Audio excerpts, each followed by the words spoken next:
রাসূলুল্লাহ সাল্লাল্লাহু আলাইহি ওয়াসাল্লাম বলেন, মান সামা রমাদানা সুম্মা আতবাহু সিত্তাম মিন শাওয়াল কানা কাসিয়ামিদ দাহর। যে ব্যক্তি রমজান রোজা আদায় করলো অতঃপর তার সাথে শাওয়াল মাসে আরো 6টি রোজা মিলাইলো, সে যেন পুরা 1 বছরের সওয়াব পেয়ে গেল। একটা সহজ হিসাব কই, কেমনে পাইলো সওয়াব? 1 বছরের সওয়াব কেমনে পায়? হাদিসে নবী আরেক হাদিসে এটার ব্যাখ্যা দিছে, একদম সহজ। যেই কোনো নেক আমল আল্লাহ তাআলা কমপক্ষে 10-এর কমে নেকি দেয় না। এই যে ডান কাদের ফেরেশতা যিনি লেখে, এবড়ার কাছে যে খাতা, এই খাতাতে 1 2 3 4 5 6 7 8 9 এই পর্যন্ত কোনো সংখ্যা নাই। না এনে নাই, এইটা কথা বোঝেন না? এমনি 1 থেকে 9 পর্যন্ত ঘর এবড়ার কাছে নাই, এনে নাই। এইটা এবড়া শুরুই করে 10তে, ডান কাদের ওয়ালা শুরু করে কততে, এটা এরপরে বাড়ে। আল্লাহ পাক দিলের হালাত দেখা বাড়ায়, কাউরে 70 700 7000 70000 7 লাখ 70 লাখ 7 কোটি 70 কোটি 70,000 কোটি। কারো বেলায় আল্লাহ ফেরেশতারে বলে, তুমি লেখো না, ফাটতা না, আমি লেখো। এটাও হাদিস আছে, সাআতুবু। ডান কাদের ফেরেশতাকে আল্লাহ বলে, আমি লিখবো, আমি লিখব। তাহলে 1 এ 10 কমপক্ষে, 1 এ কত? 10। তাহলে 1 মাস রোজা রাখলে রমজান 10 মাসের সমান সওয়াব। এই হলো 10। আর 6টা রোজা রাখলে 1 এ 10 মানে 60। 6 রোজায় কয়টা রোজা? 60টা রোজা। তো 60 দিনে কয় মাস? তো আর আগে আছে কত মাস? 10 মাস। 1 মাসে কয় মাস? 10 মাস। আর 60 দিনে কয় মাস? মোট কয় মাস হইল? এই তো বুঝছেন? এমনি বুঝাইলে সহজ। হাদিস এটা নবীজি এভাবে বুঝাইছেন। রমজানে 10 মাস আর 6 রোজায় 2 মাস, এই মোট হইল কয় মাস? 12 মাস।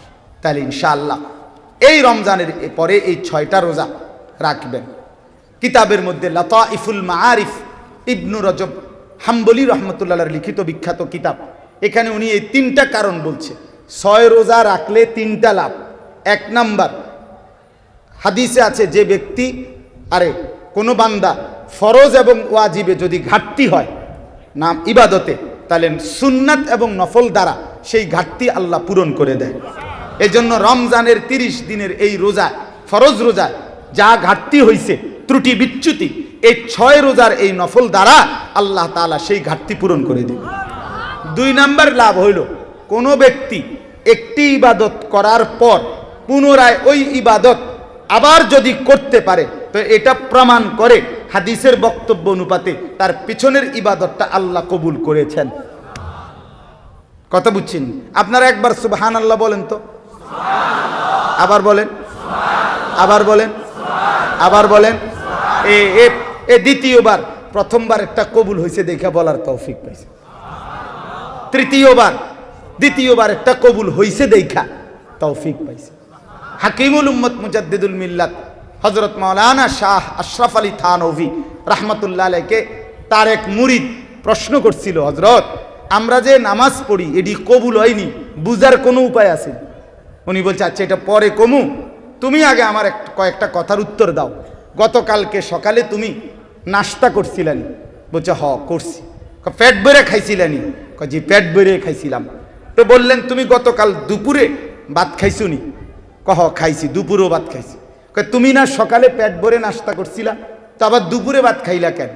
হযরত দুপুর হইতে হইতে আগের নাস্তা পেট এটা হজম হয়ে গেছে, আবার পেটে ভোক লাগছে, এই জন্য দুপুরে ভাত খাইছি। আচ্ছা দুপুরে পেট ভরে খাইছো নি? বলছে হ্যাঁ দুপুরেও পেট ভরে খাইছি। তো রাতে আবার ভাত খাইছো নি? হ্যাঁ রাতেও খাইছি। কেন খাইলা? তুমি না দুপুরবেলা পেট ভরে খাইলা, তা আবার রাতে খাইলা কেন?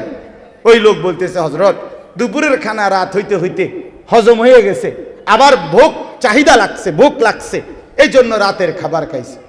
হাকিমুল উম্মত থানভী রাহমাতুল্লাহ বলে, ঠিক এরকম ভাবে কোনো ব্যক্তি ফজরের নামাজ পড়ার পরে যখন জোহরের নামাজের ওয়াক্ত হয়, এবার যদি তার দিলে জোহরের নামাজ পড়তে মন চায়, আল্লাহর ঘর মসজিদে ঢুকে, তো এটাই প্রমাণ করে ফজর কবুল হইছে, জোহরের ভোগ তৈরি হইছে। জোহরের চাহিদা আসরে আবার গেলে প্রমাণ হয় জোহর কবুল হইছে, আসরের চাহিদা তৈরি হয়েছে। হ্যাঁ, কি মজার কথা না, সুন্দর কথা না এটা? তো ঠিক রমজানের 30 রোজা রাখার পরে যে ব্যক্তি পুনরায় এই মাসে আবার 6টা রোজা রাখতে পারবে, প্রমাণ হবে যে এই রোজার পরে সে আবার আল্লাহ তাকে পুনরায় রোজা রাখবার যে তৌফিক দিলেন, এটাই প্রমাণ করে পিছনের রোজা কি হয়েছে, কবুল হয়েছে। অতএব 1 নম্বরে হলো ঘাটতি পূরণ হবে ফরজ রোজা, 2 নম্বরে রমজানের রোজা কবুল হওয়ার একটা বাহ্যিক লক্ষণ 6 রোজা আদায় করার তৌফিক, আরেকটা হলো শুকর আদায়।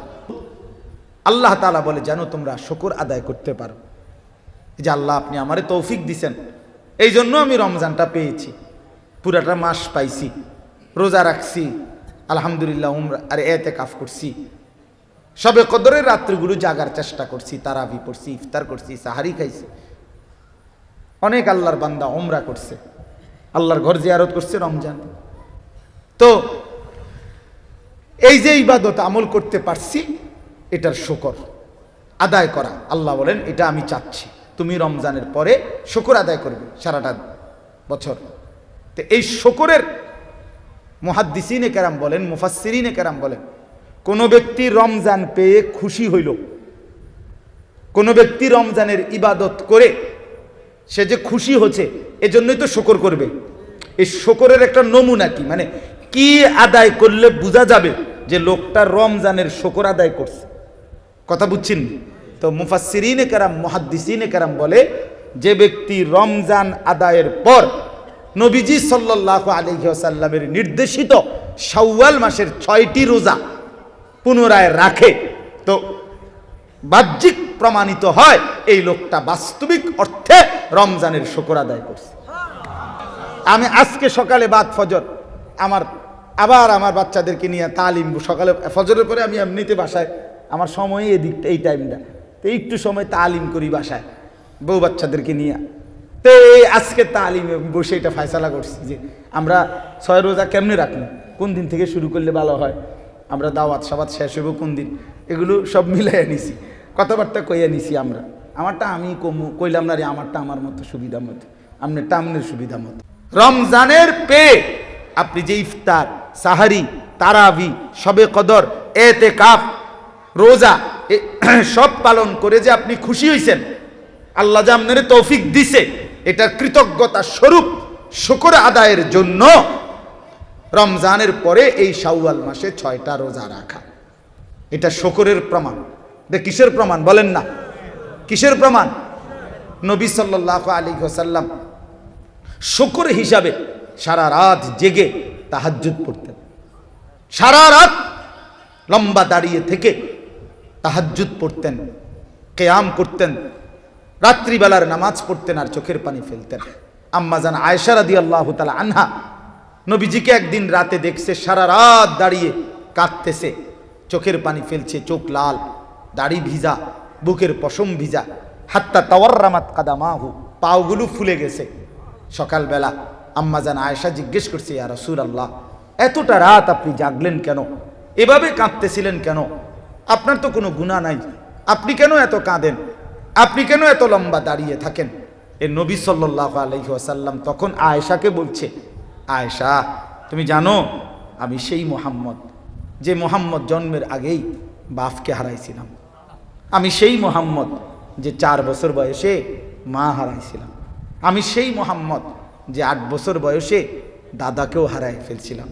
আমার মা ছিল না, আমার বাপ ছিল না, আমার দাদা ছিল না, আমার মাথার উপরে কোনো অভিভাবকের ছায়া ছিল না। আয়েশা, এমন এক এতিম অসহায় আমি মুহাম্মদকে যে আল্লাহ তামাম কায়নাতের সর্দার বানাইলেন, রাহমাতুল লিল আলামিন বানাইলেন, সমস্ত নবীদের সর্দার বানাইলেন, এত মর্যাদা যেই মনিব আমাকে দিলেন, আমি কি সেই মালিকের শুকর আদায় করব না?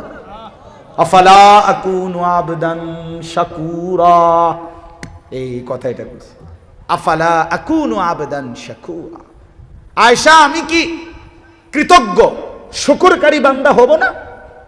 আরে বলো কি, আমি কি আমার মনিবের শুকর করব না? অতএব যার ভিতরে রমজান পেয়ে খুশি এখন রমজান পেয়ে খুশি কে কে বলেন তো হাত উঠে। আপনারা রমজানে জীবিত ছিলেন তো? কথা কয় না। জীবিত ছিলেন? মারা যান নাই তো রমজানে? হাত নামান। অতএব আমরা সবাই খুশি কিনা? এই খুশির প্রকাশ শুকর দ্বারা। খুশির প্রকাশ কি দ্বারা? সেই শুকর আদায় করব আমরা ইনশাআল্লাহ 6টা রোজার দ্বারা।